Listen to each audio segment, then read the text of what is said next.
খুব প্রাসঙ্গিক হয়ে গেছে আজকের দিনে বেনির গল্প। ছোটবেলায় পড়েছিলেন বেনির গল্পটা? ও ভুলে গিয়েছেন? চলুন আজকে বেনির গল্পটা আরেকবার মনে করিয়ে দিই। ছোট্ট বেনি স্কুল যায়। তো বেনি প্রথম দিন স্কুল গিয়ে বন্ধুদের সাথে খেলাধুলা করে, বাচ্চা সুলভ আচরণ। বেনি এক বন্ধুর একটি পেন্সিল চুরি করে নিয়ে আসে। বেনি তার মাসির সাথে থাকে। পেন্সিল চুরি করে নিয়ে এসেছে বাচ্চা ছেলে। বেনি এসে মাসিকে দেখায়, মাসি মাসি দেখো, আমি একটা পেন্সিল একটা বন্ধুর থেকে নিয়ে এসেছি। সে তো ছোট, সে তো জানে না তখন নিয়ে আসাটাকে চুরি করা বলে। মাসি দেখলেন, বললেন ঠিক আছে, খুব ভালো।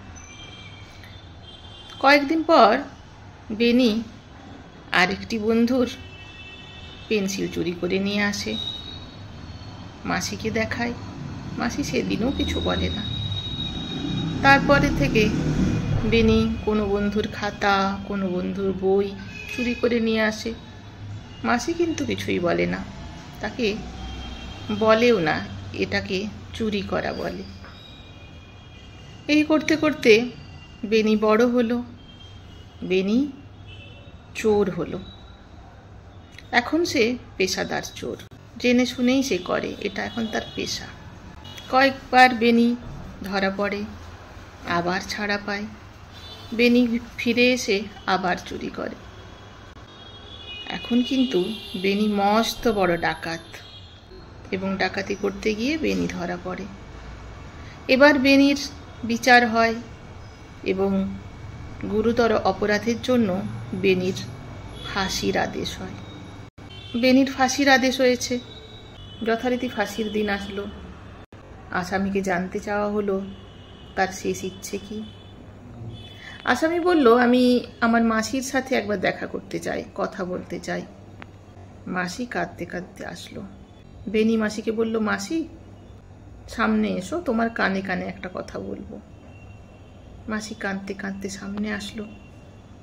যেই মাসি কাঁদতে কাঁদতে বেনির সামনে আসলো, বেনির কানে কানে কি কথা বলবে সেটা শুনতে, অমনি বেনি সজোরে মাসির কানটি কামড়ে ছিঁড়ে নিল এবং বলল, মাসি আমি যেদিন প্রথম স্কুলের থেকে পেন্সিল চুরি করে নিয়ে এসেছিলাম, সেদিনই যদি তুমি আমাকে শাসন করতে, তাহলে আজকে তোমাকে এই দিন দেখতে হতো না, আমাকেও অসময়ে চলে যেতে হতো না।